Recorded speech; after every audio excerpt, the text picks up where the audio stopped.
बिस्मिल्लाहिर्रहमानिर्रहीम। अस्सलामु अलैकुम वरहमतुल्लाहि वबरकातुहू। आज का हमारा टॉपिक निकाह की फ़जीलत के हवाले से है। एक तवील हदीस पाक है कि 3 सहाबाए कराम अलैहिमुर्रिदवान नबी करीम सल्लल्लाहु अलैहि वसल्लम के अज़वाज के हुजरों के पास आए और नबी करीम सल्लल्लाहु अलैहि वसल्लम के मुतालिक उन्होंने मालूम किया, दरियाफ़्त किया।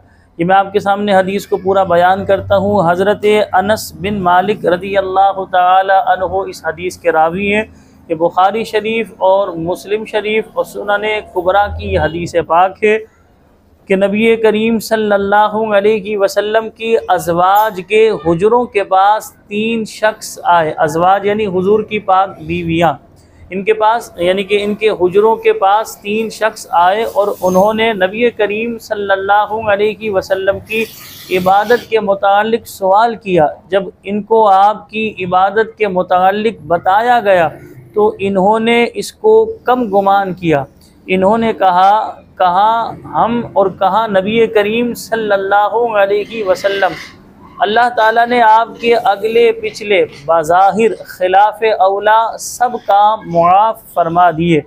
इनमें से एक ने कहा कि मैं तो हमेशा सारी रात नमाज पढ़ूँगा। यानी जब नबी करीम सल्लल्लाहु अलैहि वसल्लम के अमल मुबारक को इनके सामने जब बयान किया अज़वाज मुतहरात ने, तो इन्होंने बज़ाहिर थोड़ा समझा, लेकिन इन्होंने सोचा कहाँ नबी करीम सल्लल्लाहु अलैहि वसल्लम आपकी शान तो अरफ़ा वाला है। तो इन्होंने अपने बारे में कहा, एक शख्स ने, कि मैं पूरी रात नमाज़ें पढ़ता रहूँगा, पूरी रात इबादत में गुजारूँगा, यानी गोया कि मैं सोऊंगा ही नहीं। दूसरे ने कहा मैं हमेशा सारी उम्र रोज़े रखूँगा, यानी पूरी ज़िंदगी में रोज़े रखूँगा, बग़ैर रोज़े के रहूँगा ही नहीं। तीसरे ने कहा मैं औरतों से अलग रहूँगा, यानी गोया कि इसने कहा कि मैं पूरी ज़िंदगी निकाह ही नहीं करूँगा और सारी उम्र निकाह नहीं करूँगा। सो रसूलुल्लाह सल्लल्लाहु अलैहि वसल्लम तशरीफ़ ले आए। यानी जब इन तीनों शख्सों ने अपने बारे में कह दिया कि एक ने कहा कि भाई मैं पूरी रात इबादत करता रहूँगा, पूरी रात नमाज़ें पढ़ता रहूँगा, नवाफिल पढ़ता रहूँगा, मैं आराम ही नहीं करूँगा, सोऊंगा ही नहीं। और दूसरे शख्स ने कहा कि मैं पूरी उम्र जो है पूरी ज़िंदगी रोज़े रखता रहूँगा, कभी बग़ैर रोज़े के नहीं होऊंगा। और तीसरे ने कहा कि मैं औरतों से अलग थलग रहूँगा, यानी मैं कभी निकाह ही नहीं करूँगा। नबी करीम सल्लल्लाहु अलैहि वसल्लम ने इन तीनों के कलाम को सुना और आप जब तशरीफ़ लाए तो आपने फरमाया तुम लोगों ने इस तना कहा था, बाखुदा मैं तुम सब लोगों से ज़्यादा अल्लाह से डरने वाला हूँ। सुबहान अल्लाह। यानी देखिए, जिसके दिल में, जिसके पास इल्म ज़्यादा होता है वही अल्लाह से सबसे ज़्यादा डरने वाला होता है। कुरान पाक में अल्लाह ने फरमाया इन्नमा यख्शल्लाह मिन इबादिहिल उलमा।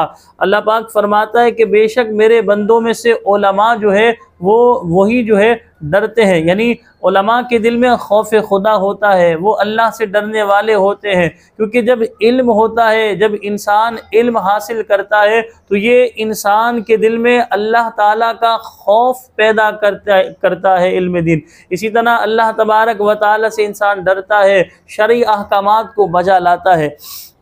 तो हुजूर नबी करीम सल्लल्लाहु अलैहि वसल्लम ने फरमाया बाखुदा मैं तुम सब लोगों से ज़्यादा अल्लाह से डरने वाला हूँ, लेकिन मैं रोज़े भी रखता हूँ और इफ्तार भी करता हूँ और नमाज भी पढ़ता हूँ। सुबहान अल्लाह। यानी पहले हुजूर ने फरमाया मैं तुम लोगों में सबसे ज़्यादा अल्लाह से डरने वाला हूँ। फिर हुजूर अलैहिस्सलाम ने अपने बारे में बयान फरमाया लेकिन मैं रोज़े भी रखता हूँ और इफ्तार भी करता हूँ, यानी रोज़े भी रखता हूँ और कभी रोज़े नहीं भी रखता। यानी फ़राइज़ को तो अदा करते थे, नवाफिल के बारे में बयान कर रहे हैं कि नफली रोज़े कभी रखता भी हूँ और कभी नफली रोज़े नहीं भी रखता। और नमाज भी पढ़ता हूँ और सोता भी हूँ, यानी रात में भी इबादत करता हूँ लेकिन रात में आराम भी करता हूँ और औरतों से निकाह भी करता हूँ। एक कौल के मुताबिक नबी करीम सल्लल्लाहु अलैहि वसल्लम ने 11 आपकी अज़वाज मुतहरात थी, एक कौल के मुताबिक 9 आपकी अज़वाज मुतहरात थी। सो जिसने मेरी सुन्नत से एराज़ किया वो मेरे तरीक़ाए कामिला पर नहीं है। यानी नबी करीम सल्लल्लाहु अलैहि वसल्लम ने अपने बारे में बयान कर दिया जिसने मेरी सुन्नत से एराज़ किया तो वो मेरे तरीक़े पर नहीं है। हज़रत अबू हुरैरा रज़ी अल्लाह तआला अन्हु बयान करते हैं कि नबी करीम सल्लल्लाहु अलैहि वसल्लम ने फरमाया किसी औरत से 4 सबब से निकाह किया जाता है। उसके माल की वजह से, उसके हसब यानी आबाओ अजदाद का शर्फ और फजीलत। जैसे हमारे यहाँ भी होता है, बाज़ दफ़ा मालदारी की वजह से निकाह कर लेते हैं, भाई दौलत वाली है, पैसे वाली है, बड़े घराने की लड़की है, लेकिन बाज़ दफ़ा इंसान खुद परेशान हो जाता है।